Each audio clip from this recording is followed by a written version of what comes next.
bonjour.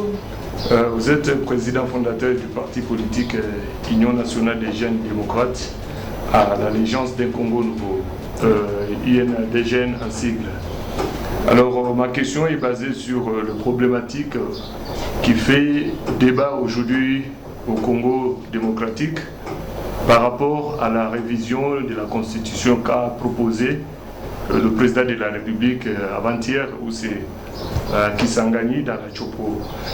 Quel est votre point de vue par rapport à cette révision de la Constitution? Oui, merci pour la question. Cette question-là, c'est une question très importante pour la République démocratique du Congo et pour aussi la jeunesse ou le parti politique de l'UNDGN. Vous voyez, nous sommes aujourd'hui au cœur, comme Mabutu l'a dit, nous sommes à la croisée du chemin. Vous voyez. Pourquoi cette question-là est une question importante? Parce que tout, aujourd'hui, c'est autour de la Constitution. Aujourd'hui, nous prenons un exemple typique de l'article 217. Vous voyez, cet article stipule que la RDC peut céder une partie de sa patrie pour l'intérêt d'un autre pays, pour l'intérêt ou l'unité de l'Afrique. C'est qu'il n'y a pas de sens propre. Mais demandons-nous, monsieur journaliste, quel est l'intérêt de la RDC en cédant cette partie-là pour l'unité de l'Afrique? L'intérêt de la RDC, il n'y en a pas là-bas. Okay. Vous voyez? Il n'y a pas l'intérêt de la RDC. Soyons clairs dans ce que nous faisons.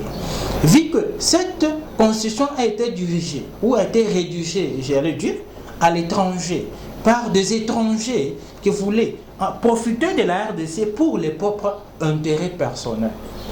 Aujourd'hui, les Congolais, ce sont des personnes intègres et évoluées. Vous voyez? On s'est dit, nous avons vu Fatih Béton qui a pris les pouvoirs, un grand frère et puis un enfant du pays. Vous voyez?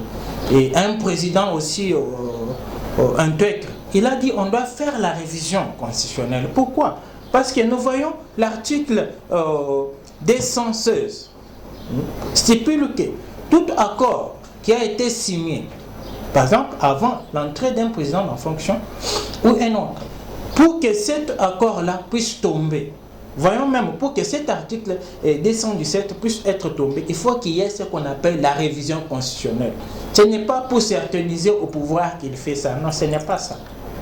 Nous voyons la guerre de l'Est aujourd'hui. Que dès que les présidents en Fatih push ou bousculent un peu des choses, ou un autre président arrive au pouvoir, on dit rappelez-vous de l'article 217 de la Constitution. Ce qui n'est pas normal. Pourquoi? Parce qu'ils veulent que l'intérêt là puisse demeurer, qu'ils puissent continuer à voler au Congo, prendre des choses, tuer nos pères, tuer nos frères, ce qui n'est pas normal. Maintenant, laissez-moi en chuter un peu. Ce que j'allais dire, il n'y a pas l'intérêt de Congo visant l'article 217. Vous voyez? Et l'article 16 devait faire son travail. Il doit avoir la révision constitutionnelle en RDC. Pourquoi? Parce que nous ne voulons pas encore des M23 au Congo.